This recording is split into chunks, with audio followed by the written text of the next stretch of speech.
시편 여호와여 어찌하여 멀리 서시며 어찌하여 환난 때에 숨으시나이까. 악인은 그의 마음의 욕심을 자랑하며 탐욕을 부리는 자는 여호와를 배반하여 멸시하나이다. 악인은 그의 교만한 얼굴로 말하기를 여호와께서 이를 감찰하지 아니하신다 하며 그의 모든 사상에 하나님이 없다 하나이다.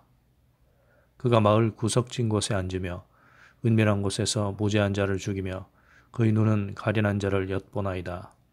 사자가 자기의 굴에 엎드림같이 그가 은밀한 곳에 엎드려 가련한 자를 잡으려고 기다리며 자기 그물을 끌어당겨 가련한 자를 잡나이다. 여호와여 일어나옵소서.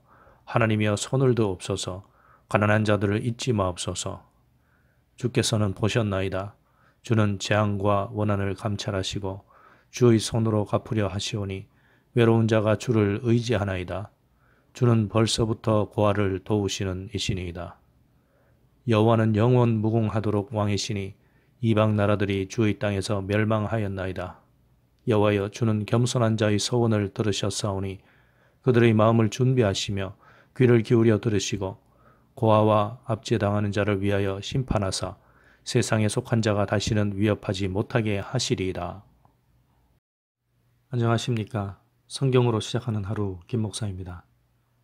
오늘은 시편으로 하루를 시작합니다. 여러분은 하나님이 너무 멀리 계신다고 생각하신 적이 없습니까? 어떤 때 그런 생각을 하게 됩니까?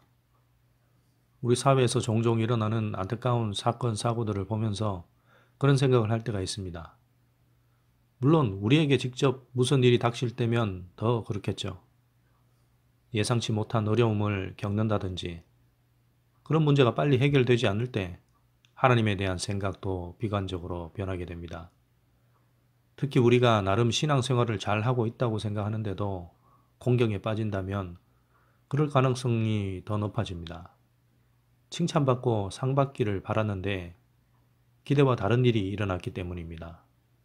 더구나 우리의 고충이 누군가의 악행으로 인한 것이라면 그 억울함에 가슴을 치며 이렇게 말할 겁니다. 하나님, 정말 나와 함께 하십니까? 하나님은 내 편이 맞습니까? 하나님은 너무 멀리만 계시는 분 아닙니까? 오늘 묵상하는 시편의 시인도 같은 심정으로 하나님께 호소합니다. 하나님은 어찌 그리 멀리 계시는지, 주님의 백성이 이렇게 환난을 당하는데 왜 그렇게 숨어만 계시는지, 지금 시인의 눈앞에 펼쳐지는 현실은 통탄할 지경입니다. 온갖 악이 기승을 부립니다. 타락이 날로 더해갑니다. 거짓과 악행으로 사람들을 괴롭게 하는 자들이 넘쳐납니다. 그들이 오히려 더 큰 소리를 칩니다. 악인들은 욕심을 자랑하고 탐욕에 찌들어 하나님을 배신합니다. 여호와를 멸시하며 조롱하는 말도 아무렇지 않게 합니다. 그들의 입에는 저주와 거짓과 포악이 충만합니다. 머리를 꼿꼿하게 들고 자신을 심판할 하나님은 없다고 외칩니다. 그럼에도 당장 아무 일도 일어나지 않는 것을 보며 교만은 극심해집니다. 3절과 4절 말씀입니다. 악인은 그의 마음의 욕심을 자랑하며 탐욕을 부리는 자는 여호와를 배반하여 멸시하나이다. 악인은 그의 교만한 얼굴로 말하기를 여호와께서 이를 감찰하지 아니하신다 하며 그의 모든 사상에 하나님이 없다 하나이다. 우리 시대의 모습도 다르지 않습니다. 날로 악은 더해가고 음행과 타락이 일상화되는 세상입니다. 과학이 더 발달하고 지식이 더해가는데도 악한 만행은 오히려 늘어만 갑니다. 도리어 그것들이 타락의 도구로 사용됩니다. 악을 행하는 자들이 오히려 큰소리치고 교만하게 머리를 듭니다. 악행으로 얻은 결과물들이 자랑거리가 됩니다. 세상은 악행과 음란과 불의를 온갖 사상과 철학으로 교묘하게 미화합니다. 그러면서 그들의 악행을 인정해달라고 떼를 씁니다. 그것이 옳다고 믿도록 사람들을 현혹합니다. 함께 가자고 유혹합니다. 마치 그 길에 행복이 있는 것처럼 말합니다. 사람들의 죄의식은 점점 무뎌집니다. 그들은 하나님까지 멸시합니다. 그들의 죄악을 지적하며 바로 설 것을 권면하는 하나님의 사람들을 오히려 비난합니다. 그들은 날로 담대해져서 이제는 하나님께서 없다고 너무나 당당하게 주장합니다. 그들은 하나님의 징벌을 받지 않는다고 말합니다. 절대로 하나님은 자신들을 건드리지 못한다고 큰소리칩니다. 돈과 권세와 사상과 문화를 잡고서 세상을 흔듭니다. 그들 뒤에 숨은 사탄의 세력은 사자같이 가련한 자들을 사냥합니다. 연약하고 가련한 자들이 그들의 포악함에 희생을 당합니다. 소위 돈 없고 못 배우고 힘없는 자들과 옳은 길을 가려는 자들이 고통을 당합니다. 8절과 9절 말씀입니다. 그가 마을 구석진 곳에 앉으며 은밀한 곳에서 무죄한 자를 죽이며 그의 눈은 가련한 자를 엿보나이다. 사자가 자기의 굴에 엎드림같이 그가 은밀한 곳에 엎드려 가련한 자를 잡으려고 기다리며 자기 그물을 끌어당겨 가련한 자를 잡나이다. 이런 모습을 지켜보는 하나님의 백성들은 괴롭습니다. 그들에게서 나오는 온갖 저주와 포악함 때문에 직접적인 피해까지 당하게 되면 그 충격은 이루 말할 수가 없습니다. 억울함과 불안함과 두려움에 떨게 됩니다. 그때는 하나님이 멀리 숨어 계신다고 생각하게 됩니다. 오늘 시인도 이런 심정이었기 때문에 이렇게 시를 시작했던 겁니다. 1절 말씀입니다. 여호와여 어찌하여 멀리 서시며 어찌하여 환난 때에 숨으시나이까. 악인들은 하나님이 없다 하며 악을 계속 행하고 그 모습을 보는 것도 괴로운데 직접 피해까지 당하는 하나님의 백성들은 하나님께서 멀리 숨어 계시기 때문에 이런 일이 계속될 거라며 비관에 빠집니다. 시인도 처음에는 함께 비관했습니다. 그러다가 시인은 어느 순간 그런 비관적인 생각을 멈춥니다. 왜일까요? 하나님께 탄식하며 부르짖는 중에 다시 깨닫게 되기 때문입니다. 하나님은 결코 저들이 생각하는 그런 하나님이 아니심을 기억하게 됩니다. 지금까지 믿어오고 직접 경험해온 하나님은 결코 악을 눈 감으시거나 가련한 자들을 외면하시는 분이 아니란 것을 기억합니다. 하나님은 이전에도 멀리 계시지 않으셨고 지금도 우리와 함께 계시는 분이심을 다시 깨닫게 됩니다.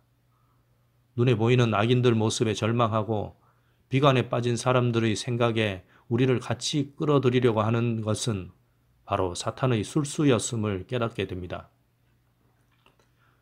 우리는 하나님의 말씀과 기도로 하나님을 찾으면 그 소나기에서 벗어날 수 있음을 깨닫습니다. 그러기에 이제 더 이상 비관과 절망에 빠져 있지 않고 하나님께 구하게 됩니다.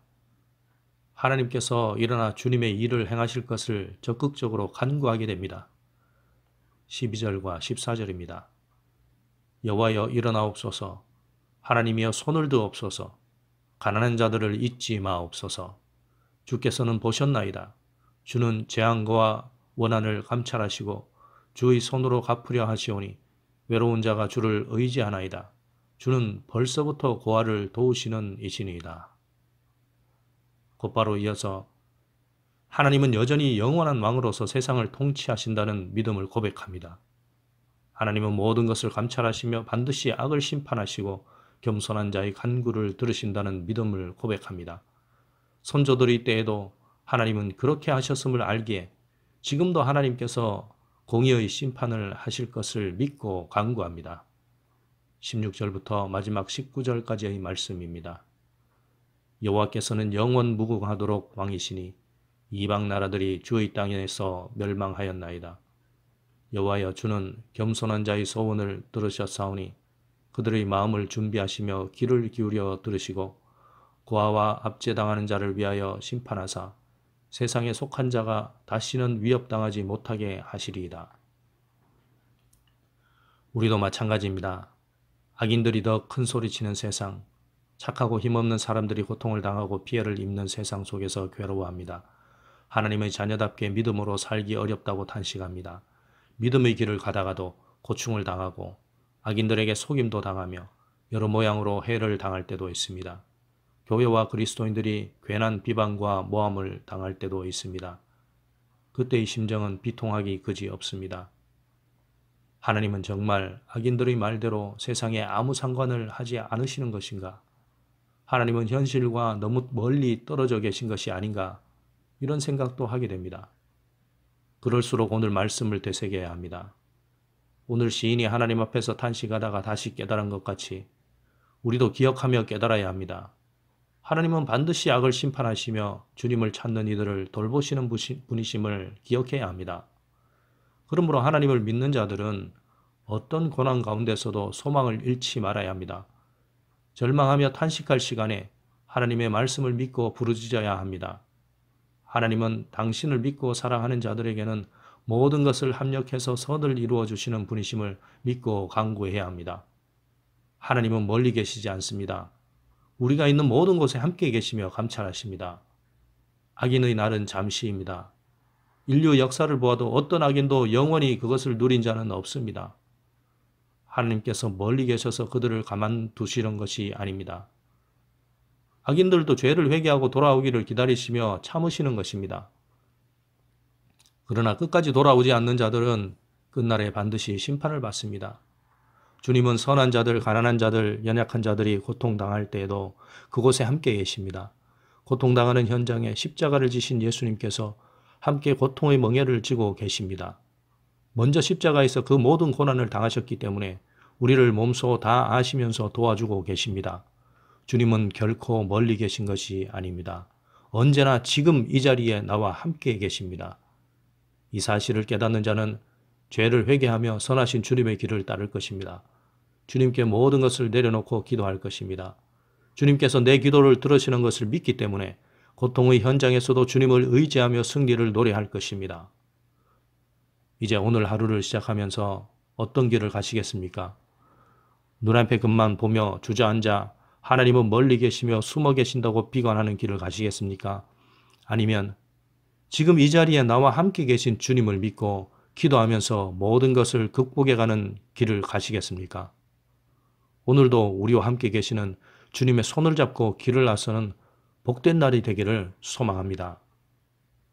함께 기도하시겠습니다. 살아계신 하나님 아버지, 감사와 찬양과 영광을 올립니다. 하나님의 말씀으로 오늘을 시작하게 하심에 감사를 드립니다. 오늘을 사는 동안 만나게 되는 악한 세상을 바라보며 낙심하거나 비관에 빠지지 말게 하소서. 하나님께서 멀리 계시며 숨어 계신다는 헛된 말에 속지 말게 하소서. 오직 하나님은 공의로 악을 심판하시며 사랑으로 주님 자녀를 돌보시는 분이심을 믿습니다. 오늘도 이 믿음으로 주님을 의지하고 기도하며 나아가게 하소서. 거짓과 허망한 것에 속지 않고 진리의 말씀으로 나를 깨우며 나아가게 하소서. 주님께서 선하신 길로 인도하실 것을 믿습니다. 지금도 함께 하시는 나의 주 예수 그리스도 이름으로 감사하며 기도드립니다. 아멘. 여러분들 오늘도 함께 하시는 주님 안에서 승리하세요. 축복합니다. 감사합니다.